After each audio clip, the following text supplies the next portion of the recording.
కాబట్టి నేను పెద్ద విషయాల్లో నేను కామెంట్లు చేస్తే బాగోదు, కానీ నేను ఒక పవన్ కళ్యాణ్ గారి గురించి కామెంట్ చేస్తాను. తిరుపతి విషయం నేను కామెంట్ చేయను. భక్తుల నమ్మకాలు వాళ్ళకు ఉంటాయి. సరే, ఆ నమ్మకాలను ఎవరు వమ్ము చేయకూడదు, ఉల్లంఘించకూడదు. అట్లాంటివి చేసినప్పుడు ఖచ్చితంగా బయట నేను ఆస్తికున్నైనా కానీ నేను నమ్మకాలు లేకపోయినా నేను ఖచ్చితంగా వాళ్ళు నమ్మిన వాళ్ళ నమ్మకాలను ఎవరు ఉల్లంఘించకూడదు, ఆ నమ్మకాలను గౌరవించాలని కోరుకుంటా. కానీ పవన్ కళ్యాణ్ హక్కు ఎంత ఉందో నాకు తెలియదు. ఎందుకంటే పవన్ కళ్యాణ్ మాట్లాడే మాటలు మా నాన్న అవన్నీ వీడియోలు వింటానే ఉన్నాం కదా. మా నాన్న దానికి సిగరెట్ వెలిగించుకున్నాడు, ఏదో దివ్యకి సిగరెట్ వెలిగించుకున్నాడు అని చెప్పిన రోజు నుంచి ఉన్నాయి. మా నాన్న మహాభక్తుడు అని చెప్పిన ఏదో ఉన్నాయి, రకరకాలు ఉన్నాయి కదా. ఆయన మాటకి నేనైతే అసలు వాల్యూ ఇవ్వటం లేదు. నేను ఆయన పట్టించుకోవట్లేదు, ఆయన అసలు పట్టించుకోవాల్సిన అవసరం లేదు. ఈ సెల్ఫ్ డిస్ట్రక్టివ్ ఒకటే మాట స్టేట్మెంట్, ఈ సెల్ఫ్ డిస్ట్రక్టివ్. తనని తనే ధ్వంసం చేసుకుంటున్నాడు పవన్ కళ్యాణ్. ఇష్టానుసారం చేసి ఈజీగా పోతున్నాడు, చాలా రిలాక్స్డ్ గా ఈజీగా. రాజకీయాలు అంటే అంత సింపుల్ గా ఉండవు. రాజకీయాల్లో నిత్యం నువ్వు అప్డేటెడ్ ఉండాలి. నువ్వు హైదరాబాద్ లో 20 రోజులు, ఆంధ్రప్రదేశ్ లో 5 రోజులు ఈ వ్యవహారం కుదరదు. అప్డేటెడ్ గా ఉండాలి నిత్యం. ఏదో ఒకటి కాలక్షేపం చేసిపోతే ఎంతకాలం ఫ్యాన్స్ అయినా ఉంటారు. ఫ్యాన్స్ ఉన్నారు, ఆయన చాలా మంది ఉన్నారు. కానీ ఫ్యాన్స్ కూడా ఎంతకాలం వింటారు? వేరే పాయింట్, వాళ్ళకు కూడా ఆకలి దప్పులు అన్ని ఉంటాయి కదా. వాళ్ళకు కూడా ఇతి బాధలు, మానవ సహజమైన అవసరాలు అన్ని ఉంటాయి కదా. వాళ్ళకు కూడా ఫ్యాన్స్ కూడా ఈ మాటలు ఎన్నాళ్ళు వింటారు? ఈ హీరోయిజం ఎన్నాళ్ళు నడుస్తుంది? నడవదు. ఇలా తప్పులు చేస్తే ఇంతకంటే పెద్దోళ్ళు చాలా సార్లు దెబ్బలు తిన్నారు. ఎన్టీ రామారావు అంటే ఆయన కూడా రాజకీయాలు ఆయనకున్న చరిస్మాకి ఆయన వచ్చి ఒకసారి ఓడిపోయాడు కదా.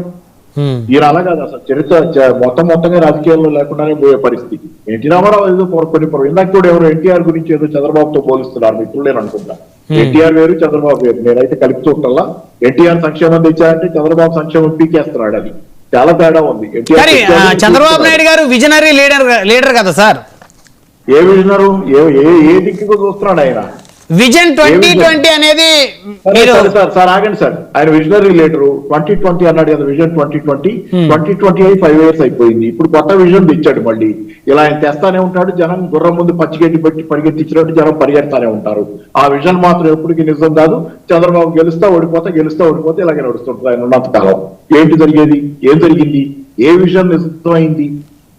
హైదరాబాద్ లో ఐటీ డెవలప్ అవడానికి చంద్రబాబు గారి యొక్క కృషి, పట్టుదల, కష్టం లేదా పాపారావు గారు?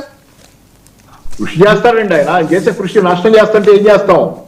కష్టపడతారు, చాలా మంది కష్టపడతారు. కష్టపడే వాళ్ళంతా కరెక్ట్ గా పనిచేసి అంతా పాజిటివ్ గా కాకపోతే దుర్గాప్రసాద్ గారికి ఒక ధన్యవాదాలు. ఆయన పాపం ఇందాక మధ్యలో రావాలని చూసిన ఆయన కామ్గా అంతవరకు వింటున్నారు. ధన్యవాదాలు. Thank you for that. సరే, ఏదైనా ఏంటంటే ఇక్కడ మీకు ఆ రకంగా మీరు కష్టపడటానికి ఏముంది? చాలా మంది కష్టపడ్డారు. మరి అంటే హిట్లర్తో నేను చంద్రబాబు అసలు పోల్చట్లేదు, కానీ ఊరికే చరిత్రలో మరి దాష్టికం దుర్మార్గం చేసినోడు కదా, అంత స్థాయిలో నేను పోల్చట్లేదు, చంద్రబాబుని అంటలేదు. కానీ ఎంత కష్టపడ్డాడు హిట్లర్ ఆ రోజు?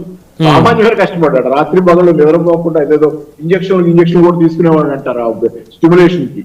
అట్లా మరి కష్టపడ్డాడు. కష్టపడడానికి దీనికి సంబంధం ఏమో. చాలా మంది కష్టపడతారు. కష్టపడ్డాడు చేసే పనులు నష్టం చేస్తే ఇబ్బంది కదా. కష్టపడటం వేరు. విజన్ అంటే కంపాషనేట్, ఎంపథెటిక్, హ్యుమానిటేరియన్ థింకింగ్ ఒక పక్కన ఉండాలి. కొంత మనిషికి ప్రాక్టికల్ గా ఉండాలి. ఒకసారి ఏంటంటే అవసరాన్ని బట్టి కొంత అన్నింటినీ స్టీమ్ రోల్ చేసుకుని వెళ్ళాలి. చాలాసార్లు జరుగుతాయి. అవసరాన్ని బట్టి మనుషుల్ని కొంతసార్లు కఠినంగానే వ్యవహరించాలి. కానీ అది కాదు, అసలు ఆ విధానాల్లో లోపం ఉంది. అది లోపకు ఇష్టమైన విధానాలతో అతి కష్టపడితే మాత్రం రిజల్ట్స్ ఏమొస్తాయి? లోపాలే వస్తాయి, నష్టాలే వస్తాయి. విధానాలే తప్పు. ఆయన విధానాలు ఇప్పుడు తప్పని మరింతగా రుజువు అవుతుంది. నాకు చెప్పా కదా. అంటే అంత పెద్ద సీనియర్ లీడరు తనదైనటువంటి రాజకీయ చాణక్యాన్ని ప్రదర్శించి రాష్ట్రాన్ని ముందుకు తీసుకువెళ్తున్నారు అని మీరైతే నమ్మటం లేదా?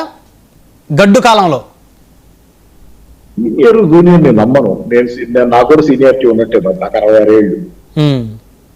మొత్తం డిబేట్ లో వచ్చే చాలా మందితో పోలిస్తే, మీతో పోలిస్తే కూడా నేను సీనియర్ అయినంత మాత్రాన నేను రైట్ కావాలని ఎక్కడుంది? నేను నిత్యం నేను పాలిష్ పెట్టుకోవాలి. నేను సరిగ్గా నేను ఉన్నానో లేదో నేను చూస్తూ అయినా ఆయనకు సాధ్యం కాదు. ఎందుకంటే ప్రజా జీవితంలో ఉన్నప్పుడు ఏంటంటే నా ఇష్టానుసారం నేను మార్చుకోగలను, కానీ ఆయన మార్చుకోలేడు. నా ఇష్టానుసారం విధానాన్ని తప్పని చెప్పగలను, మార్చుకోగలను. ప్రజా జీవితంలో కష్టమే. కానీ ఏంటంటే పదే ఇప్పుడు 6 గ్యారెంటీ, సూపర్ 6 లాంటి హామీలు ఇవ్వక్కర్లేదు కదా. ఎలక్షన్ అధికారానికి రాకముందు కదా.